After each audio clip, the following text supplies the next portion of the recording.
वो चिड़िया चूड़िया बनाने का काम करती थी। टोनी को भी चूड़िया बनाना बहुत अच्छा लगता। मम्मा मम्मा ये देखो मैंने कितनी सुंदर चूड़ी बनाई है। टोनी बेटी मैंने तुमसे मना किया है मेरे काम को हाथ मत लगाया कर, पर तू है कि मानती ही नहीं। मम्मा मम्मा चूड़ी बनाना तो मुझे अच्छा लगता है और मैं जब सुंदर सुंदर चूड़ी बनाने लगूंगी तो आप भी खुश होंगी, मुझे डांटेंगी नहीं। नहीं मेरी बच्ची, मैं आपको ये काम नहीं सिखाना चाहती। आप पढ़ लिख कर बड़ी अफसर बने तभी आपके पापा का सपना पूरा होगा।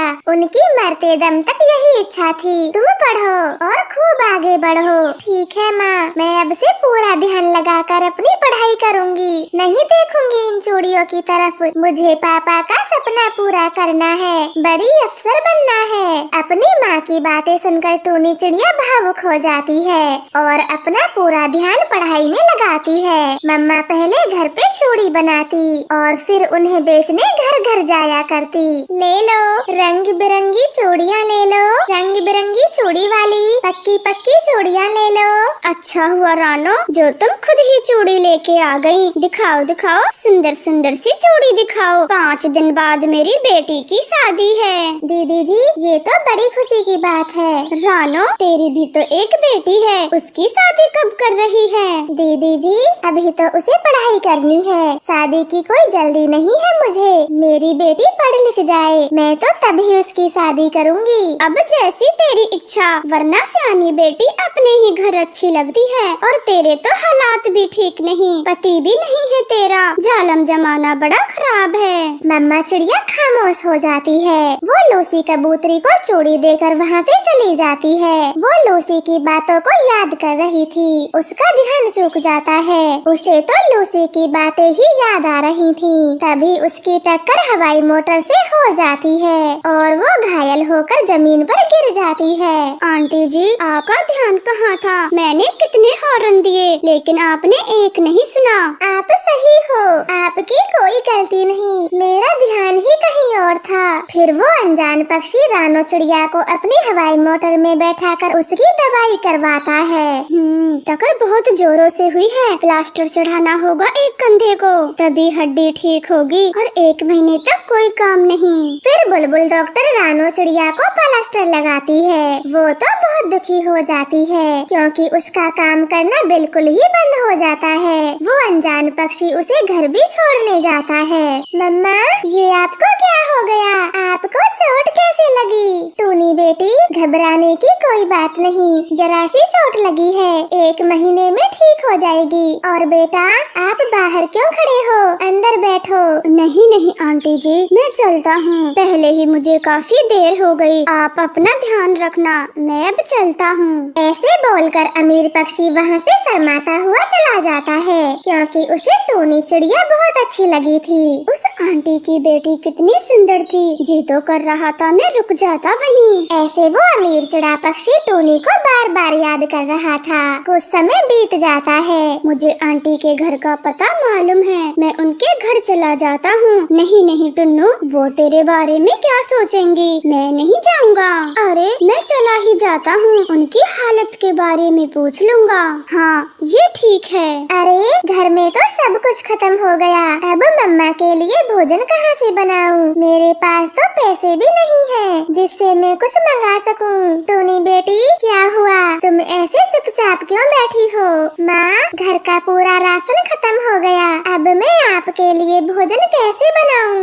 ये तो होना ही था। पिछले 10 दिनों से मैं घर में जो बैठी हूँ, जमा किए पैसे भी मेरे इलाज में उठ गए। कोई बात नहीं, आज बिना भोजन के ही सो जाती हूँ, कल कहीं न कहीं से जुगाड़ कर लूँगी। रानो चिड़िया ने इतना बोला ही था तभी उनके दरवाजे पर दस्तक होती है। टूनी चिड़िया दरवाजा खोलती है। मम्मा चिड़िया तो डर जाती है। अरे बेटा तुम यहाँ कैसे? मैंने उस दिन तुमसे माफी मांगी थी, सारी गलती मेरी है, फिर दोबारा से मेरे घर क्यों आए? नहीं नहीं आंटी जी आप हमसे डरो नहीं, ये तो मेरी मम्मा है, आपसे कुछ जरूरी बातें करने आई हैं। हाँ बहन जी, मेरे बेटे मानो ने मुझे सब बताया, जो भी उस दिन हुआ था। आप घबराओ नहीं, मैं यहाँ आपसे शादी की बात करने आई हूँ। मेरे बेटे को टूनी पहनी नजर में ही भाग गई। वो तुम्हारी बेटी से शादी करना चाहता है। मैं उसका हाथ मांगने आई हूँ। मम्मा चिड़िया तो चुप रहती है। वो समझ नहीं पा रही थी कि वो क्या बोले।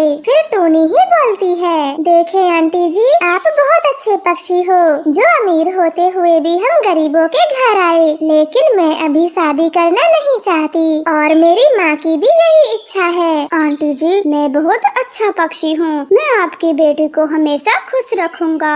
टोनी बेटी, आप घर के अंदर जाओ और मेहमानों के लिए चाय नाश्ता बनाओ। मम्मा चिड़िया लड़के पक्षी वालों से बात करती है। बहन जी, टोनी अभी बच्ची है, उसकी बातों का बुरा ना मानना। मुझे ये रिश्ता मंजूर है। एक माँ को और क्या चाहिए, बस उसकी बेटी अच्छे परिवार में चली जाए और कुछ नहीं। ठीक है, तो अब ये रिश्ता पक्का हुआ। हम जल्द ही टोनी को ब्याह के ले जाएंगे। ऐसे रिश्ता पक्का कर दोनों माँ बेटा वहाँ से चले जाते हैं। मम्मा चिड़िया अपनी बेटी को समझाती है, मम्मा आप तो हमेशा मुझे पढ़ाना चाहती थी, बड़ा अफसर बनाना चाहती थी, फिर अब क्या हो गया जो मेरे बिना पूछे मेरी शादी तय कर दी। हाँ मेरी बेटी, मैं यही सब चाहती थी, मगर इतने अच्छे रिश्ते को घर आए लौटा भी तो नहीं सकती थी। ऐसे समझाकर मम्मा चिड़िया अपनी बेटी की शादी मानोचड़े से कर देती है। मानोचड़ा टोनी का बहुत ख्याल रखता, सब कुछ बहुत अच्छे से होता है।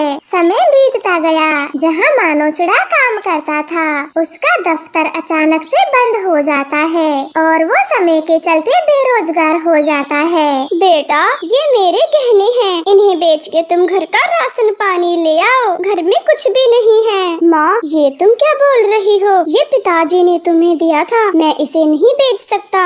बेटा, घर में बहू है और बहुत जल्द बच्चा भी आने वाला है, तो पैसों की कमी है। नहीं माँ, मैं सब देख लूँगा। मुझे जल्दी ही कोई दूसरा काम मिल जाएगा, आप चिंता ना करें। ऐसे बोलकर मानोचड़ा घर से बाहर निकल जाता है। उसे बड़ी छानबीन के बाद एक मामूली सा काम मिलता है, जिससे उसके परिवार का गुजारा होना बहुत कठिन था। इन पैसों से तो घर का गुजारा बहुत कठिन है। मुझे भी कोई काम करना होगा, पर क्या?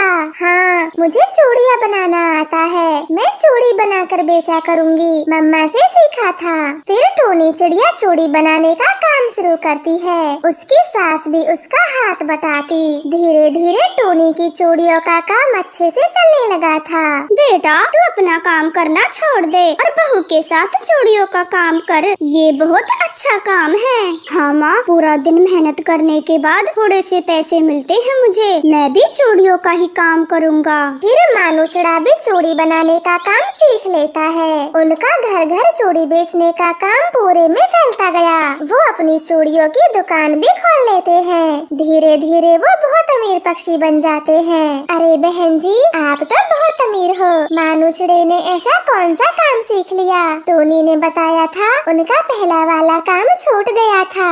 रानो बहन जी, सब आपकी बेटी का कमाल है। अगर वो घर से चूड़ी बनाने का काम नहीं करती तो आज हम चूड़ी कंपनी के मालिक नहीं होते। हाँ माँ, कोई काम छोटा या बड़ा नहीं होता। मैंने चूड़ी का काम पूरे मन से किया और मानो जी ने इसे पूरे देश भर में फैलाया। अब हमारे दूर दूर के जंगलों में भी चूड़ियों की दुकान है। सब पक्षी हमें चूड़ी वालों के नाम से जानते हैं। मम्मा चिड़िया तो अपनी बेटी की तरक्की को देखकर बहुत खुश होती है और खुशी खुशी अपने जंगल